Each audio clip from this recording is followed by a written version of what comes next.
Hello, everyone, and welcome back to our series of Learning to Code with B5. In this video, we will practice our newly learned function called man, and we will try to create a moving robot arm with some of our previously learned concepts through transformation. So let's get started. All right, so before we begin to actually create some sort of a robot arm, I'll just remind you guys to make sure that you've remixed your project. I've already done so before. Okay, and we can start. And okay, so what exactly do we need to create an arm, right? So if we think about our regular human arm, starting from our hand all the way till the shoulder point, what exactly do we need? First of all, let's try and divide it, right? First thing that we have is our hand.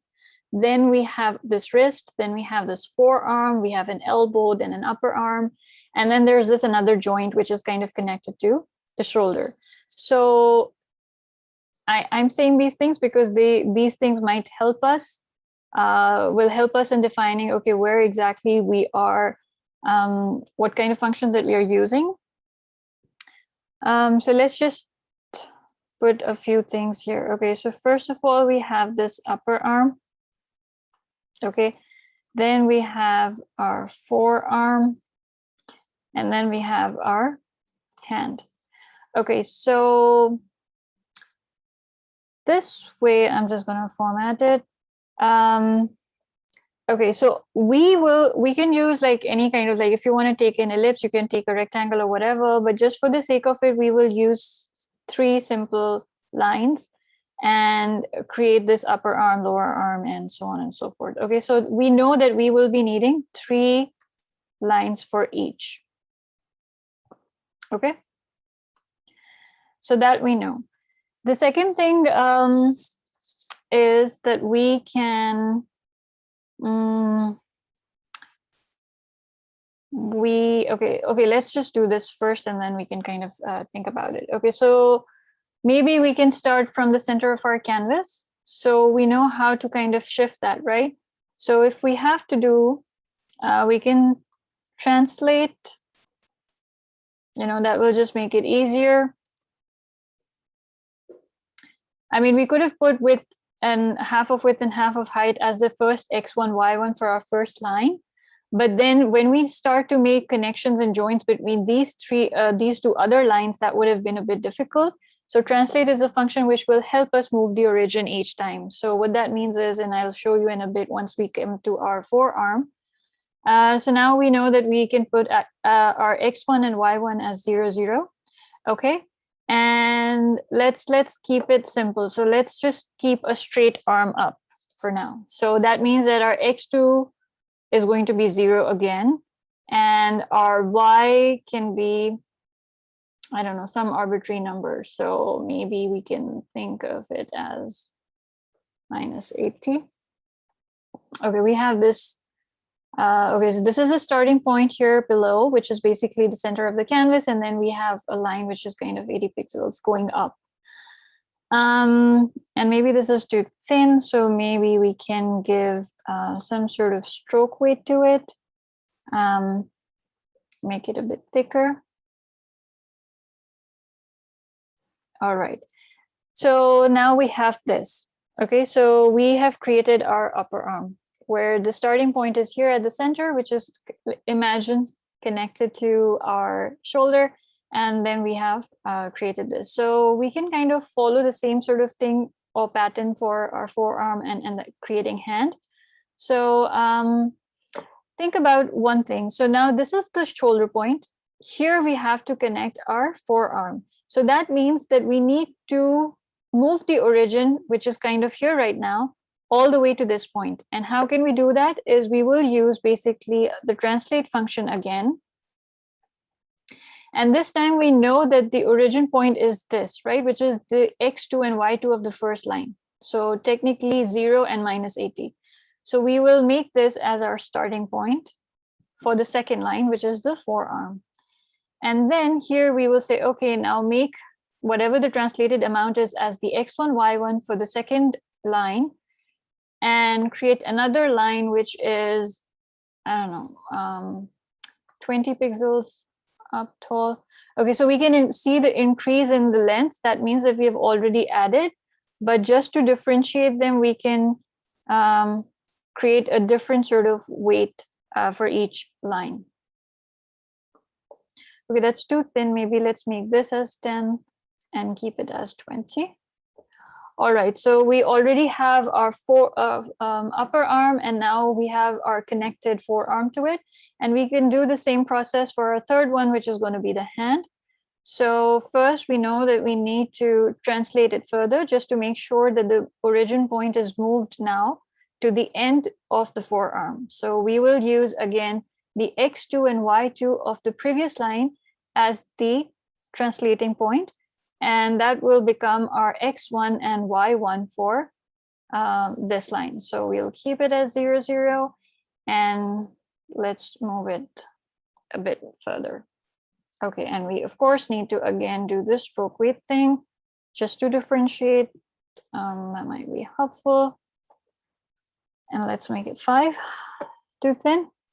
Sort of works. Okay, all right. So now we have basically 3 things, right? Our upper arm, forearm, and our hand. And we also know that the end of this line is the starting point of the next line, right? So think of them as the joints. So your first joint, your second joint, which is your elbow, and your third joint, which is basically the wrist, right? And we know that these are the joints where we can actually move. We can move our hand, we can move our elbow, we can move our, from the shoulder point. So in order to move this, what function that we need to do, add here, is basically the rotate function, right? So I'll just add it for each, and we'll see how that kind of works and where we can, or what kind of values that we can put in. So if, let's say, I want this to move based on the position of my mouse, let's try and work out with the first one. So if I say, okay, based on the X position of my mouse, you start rotating, and now you see that this is kind of going bonkers. And I forgot one thing. It looks like a very interesting sort of clock for now, but let's add a background so that this can get refreshed. I don't know, maybe just add, I don't know. Whoa, okay, so we have a very nice poppy coral color. But anyway, so the point is that if I start moving all the way from left to right, you can see that it is rotating 360 degrees all the way a lot. So this is not helpful. Maybe what we want is basically to follow slowly and gradually all the way, going from one point to another. And this is, we know we can do that if we create some kind of a variable that we can use and map our mouse's X position to that of the angle rotation. So let's try to do that first. So here we can create a variable called angle, and we can use our map function here. And what we can do is say, okay, so we want to map our input value, which is mouse X, and our minimum input is 0, starting point left side of the canvas. Our maximum input is going to be the entire width, we are saying.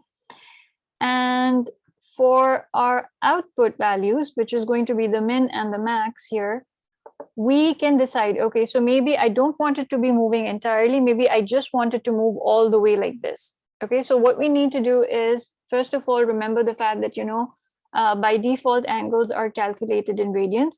So we can continue to use that as pi, or if you're feeling uncomfortable, you can totally introduce radians as a function here. But let's start with pi. But if I want to move between backward and forward, I can literally do minus pi and this pi. So, pi is 180. And of course, I need to use it here somewhere so that we can start to see the result. The thing is that it is moving still all the way like a 360 degree, just because minus pi starting minus 180 all the way to 0 and then all the way to 180 is almost 360. So a good way that we can do is divided by 2.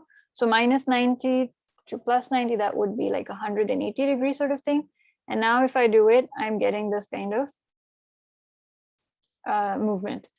Okay, so I can use angle here, but we can do the same thing. So now that we have started rotating from this, let's say the shoulder point, we can use this at the elbow and also at the wrist point, right? So for this one, I'll just call it the shoulder joint, just so that we all remember how it's kind of working. And okay. And for that one, let's create another variable. So let's call this one as the first angle, and then put it as angle 1 here. And maybe we can create another angle. Let angle 2 be mapped to mouse's Y position. All right, so let's try and do that and see how that kind of works.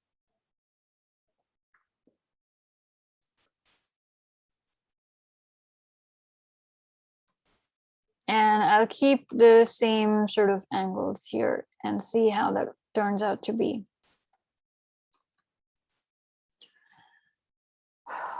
Okay, oh, I need to add it here. So let's use this angle 2 variable in our rotate function here, which is going to be, let's say, the elbow, right? So now if you see, okay, if I go, I'm just moving up and down, and you can see that this is rotating differently as compared to that one. And this is giving us a very interesting sort of movement happening at this point in time. So maybe we can just like, just to make it a bit opposite, we can reuse our angle 1 for the wrist here, right?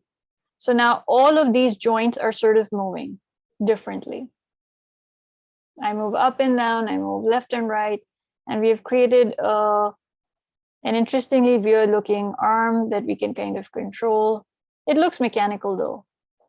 So yeah, so this is that, just a good refresher in terms of learning the new concept of how we can use map, and also how we have previously learned to use translate and rotate to create some kind of transformations and animations in our sketch.